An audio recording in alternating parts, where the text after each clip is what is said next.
Hi, Davi here, and today we have a new episode in the art session series, and today we're going to be doing a voiceover of this painting or sketch I did, and I think I started first with two colors, the green and a purple, and I chose these only because, well, I started off with the green, and then I added like the complementary color of it, which is like purple or violet, and when I did this, I had no idea, like most of my doodle quick painting sessions, or sketches, whatever, I often don't know what I'm doing, and sometimes I get comments on my, channel, and people ask me like, oh, that looks cool, but what is it?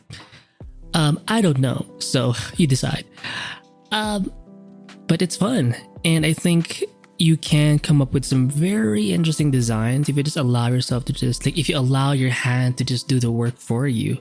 I mean, yes, you can sort of interfere here and there and like, oh, maybe this shape isn't working, so you sort of shift your hand or your stylus or your pen to a certain direction. And I think this kind of like not like you're not overthinking, overanalyzing every single stroke.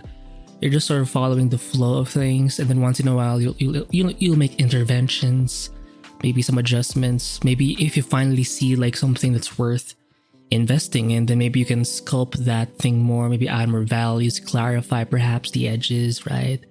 And sometimes when I do these, I just follow like the energy of the strokes, right? If it's not giving me energy, I'm not gonna do it. So sometimes I'll add like a big stroke to the left, maybe I'll do a diagonal kind of thing. Maybe I'll make it simple by adding like a vertical line, or maybe I'll make a blob, like some kind of spherical circle, whatever. Like, you just want to follow your energy. Now, I know this seems like woo-woo because it is woo-woo, but you don't really have a choice. You're gonna have to do this. If you want to sort of learn how to just make stuff up, you gotta learn how to make stuff up. And to do that, you just can't think too much. So it helps if you're actually kind of dumb to begin with, like myself. But you know, don't see it as a loss. Don't see it as a loss. See it as an advantage. If you are dumb, I think you're more likely to be creative because you're not overthinking the rules. Like, you're more likely to break and bend rules because you're just disobedient. You don't really have a structure. I mean, yeah, maybe you have some structure in your life, but you know, maybe your artistic soul is like, it just wants to be free, like a peacock wanting to fly. That's the other guy's movie reference. I'm a peacock, you gotta let me fly. Yes. So I think I was able to figure out, oh, maybe I'll do like an armored head, which is super simple. I usually do like these types of characters. They're usually not in like super dynamic positions. It's like a one shot kind of thing. It's very common in like the concept art world or space, only because you're trying to focus on like the vibe or the design. So oftentimes the poses tend to be kind of simple and, you know, more straightforward. So it's more about like the idea and not so much like because there's other kinds of artwork where, you know, like narrative illustration or storyboarding, comics, doujin, manga, like these types, or these, or keyframe art maybe. These types of fields, they're a lot more like action movement focused, and it's not so much, compared to like these types of things. So like once I have like a shape sort of there, then I start adding value. So if you're trying to figure out like how I paint or how most painters paint in this kind of way, it usually starts with shape. Just adding some shapes, adding some like seeing if something works, something doesn't, shape wise. So in a way, you have to be somewhat of a graphic designer, right? And once you're done being Mr. Graphic Designer, then you're Mr. Sculptor, a Mr. or Mrs. Sculptor, right? And how do you do that? Once you've made a shape, you add values. You pick, let's say you have a color green. You pick a lighter value of that green, and now you have a light side. And then you pick a darker value of that green, and now you have a dark side. And in the end, you have something that has volume, right? Anyway, so after I did after I made some adjustments, adding some volume, I did make a change with like the hue something. I think it's Control B or Control U. Now you could specify changing specific colors. I think you can do this via the in Photoshop it's color range, in Clips to the Paint it's color gamut. But for me, I just decided to just follow what the program would give me. So I mean, you can So I did like the way it turned out, where the armor was kind of like bluish, like an aqua blue, and then the cape or something would be like the clothing, the fabric would be like a pink. And I do like the look. I do like the vibe. I do like the vibe. And that's why when you're even when you're starting with color, don't worry so much about it, because you can actually change it eventually anyway. You know, you can use all sorts of adjustment layers and effects, even gradient maps, right? So don't be I keep saying Mr. Worried, Mr. Anderson. That's a Matrix reference. Mr. Anderson. Anyway. What am I doing? Oh yeah, I'm also using a flat brush. And I think it's the... Let me just... Oh, it's one of my favorite, like, watercolor-esque brushes. I don't know, it just feels... Maybe it's because it has like a watercolor texture, but that's pretty much it. It's not actually like very like wet, but it just has that vibe.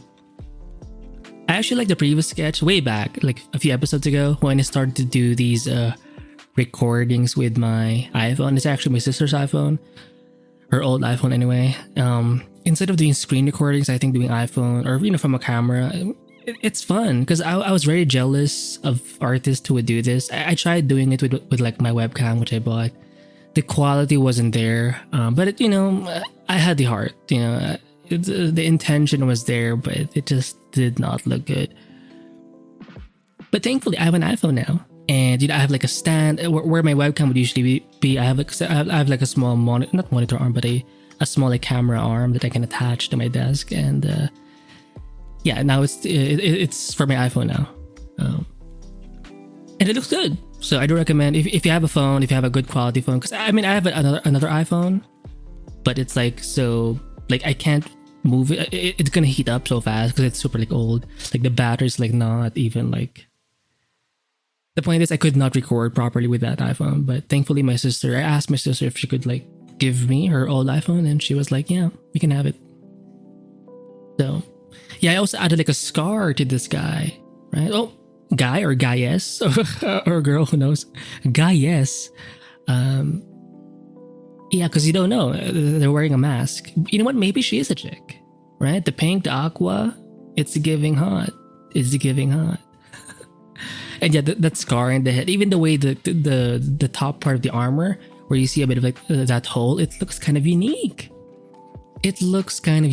And again, would I have known how to do this, or did I have this in mind when I started the painting? No, you follow the vibes, bruv.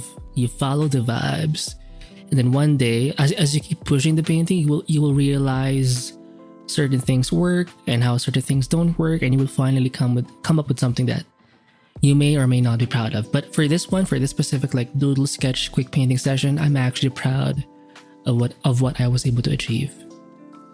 Eventually I want to do more sessions where it's a lot longer and I actually invest more time, to the point where it's like a somewhat fuller illustration, meaning it's a little more polished, right? But as a sketch, as it is, it's pretty fucking cool. Like it's worth investing, right? I mean, that armor head looks already amazing in my eyes. Now for the shoulder padding, I don't know. What is it? Who knows? But yeah. But I did enjoy this specific painting. So yeah. That's what, because you know, not all of these will turn out well, but when they do turn out well, you're gonna be quite happy. So it's worth it. Like, yeah, you've made a couple of paintings beforehand that kind of sucked, but every once in a while when you get these, it's like more than enough, because it gives you motivate. Even if you have like, even if the ratio is like, for every 10 paintings you have like 2 that are only good, to me that's still a good ratio, because once you find those good paintings, and you know this to be true, you're going to feel so good about it. Like you can't, like you'll want to get those next to good paintings. So those other 8 that are kind of bad, you're like, yeah, whatever. Like it's a math thing. Eventually I'm gonna make bad artwork anyway, but once I surpass those 8 pieces, I'm gonna get those 2 good paintings. It's only a matter of like quantity, so I just have to put in the work. So anyway, that's for this overview, this voiceover for this sketch painting, quick painting session. If you want the brushes, I mean, look at that brush. Isn't that a cool brush? Check out my gum rub, links below. And also feel free to check out my Patreon as well. And if you haven't already, please like and subscribe. So yeah, I'll see you in the next episode. Bye.